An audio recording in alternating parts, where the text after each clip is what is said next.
things didn't exactly end well for Carmichael last season. How much of a tough spot is he in as we get I started in know. season 3? I know. Hannah shot him, right? That's not cool. Yeah, that's not nice, I man. know. And then right away, season 3 starts like 2 or 3 days later, and now I'm working for her?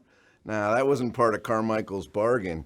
What I mean is that because of Carmichael's mistakes in season 2, Marissa Viegler and Hanna worked together to use Carmichael to take his own program down. So he's really, as he was the puppet master maybe in last season, now he's the puppet. So it's a 180-degree turn for the character, and that was obviously a great challenge to play. And the storyline just goes like wildfire this year.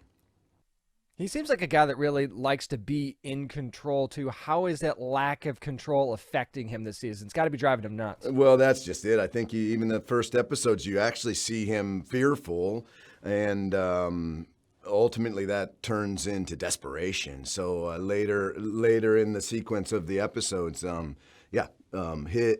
storyline is just one of those where it gets worse and worse.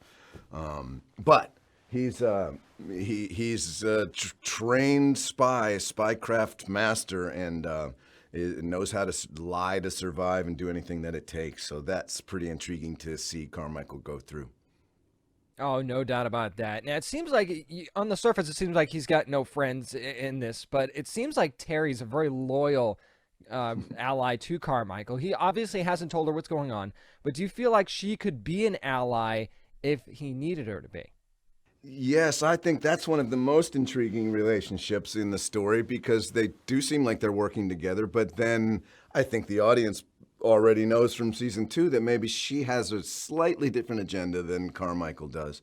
So Terry Miller, that Sherelle Skeet plays in the role, the two of us had a terrific time working together because there was that intriguing relationship where they seem like colleagues, and yet they're both working against each other without the other's knowledge. So ultimately, Terry Miller's character, without giving too much away, of course, winds up with being one of the few characters that actually has a moral center. So that's also an intriguing relationship where one does and clearly one doesn't. So thanks for asking about that part of the story. I think that's really cool. And then, Terry becomes really key in our story later on. Oh, I can't wait for people to see that. So, Yeah. correct me if I'm wrong, Dermot, but in all the film and TV projects that you've done, I'm surprised you've never worked with Ray Liotta until now. No, I know. I never did, and I'd always hoped to, and I couldn't believe it when they added him to the cast. Now, I also couldn't believe that Carmichael wasn't the boss of the boss, so that was a new concept. Surprise, you're a middle manager.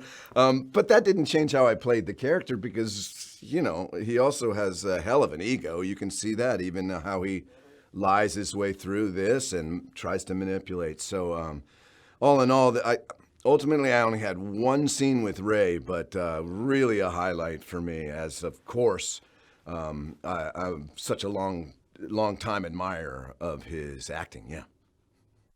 Absolutely. Now, I'm sure Carmichael... And he's great in this show too, man. He really, really strong. Oh, no. Strong. Yeah. He really is. No question about that. So we talk about how Carmichael doesn't really want to be in this position.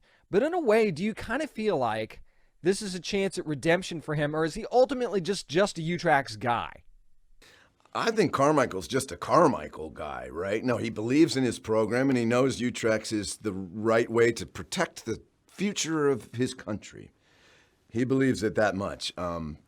But as much as he's a company man, his main concern, and it really gets desperate toward the end of this season. His main concern is himself, and you'll see him scratch and claw to survive it.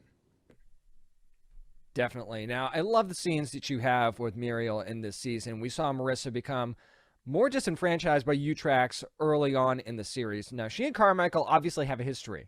So how would you say his opinion of her has changed from back then to where it stands now?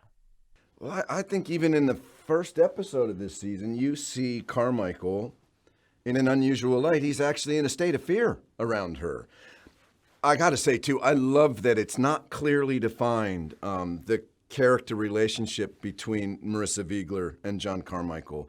And I don't know if all of that is actually resolved, but you definitely, just the way it's written and the way they edited it, there's something there. There's some connection. Is it a mentor? Is it something else? It never really defines it. So that's always fun to play as an actor. And of course, I'm with Mireille Enos, who's just brilliant in this role. Total transformation from the Mireille that I know is my friend to Marissa Viegler, who's just, she's an animal in this season, and it's hella fun to watch. No doubt about that, man. So with Carmichael being such a big part of the training program, I'm sure he has good instincts about all of the trainees. But knowing what he knows now, how do you think he really feels about Hanna? Well, I think Hannah's the one that proved that the formula was going to work. In other words, if you remember from season 1, that first batch of babies didn't make it except for one of them, right? And so then season 2, she emerges from the woods a fully formed version of what he had designed. Then we learn that he started over, and there's a whole program and a whole school full of them. But so his connection to it'd be like the connection to your firstborn, right? He's known these women that are now of age to be sent out to go, assassinating people. But it's such a strong relationship with that first success of his. I mean, Carmichael's ego has no bounds. That's part of what makes him quietly bizarre. So I've always thought that I was just so intrigued, and I felt like a success because one of them, the one that got away, came back exactly as he had designed. Then, of course, she turns against him, and things go really pretty wrong.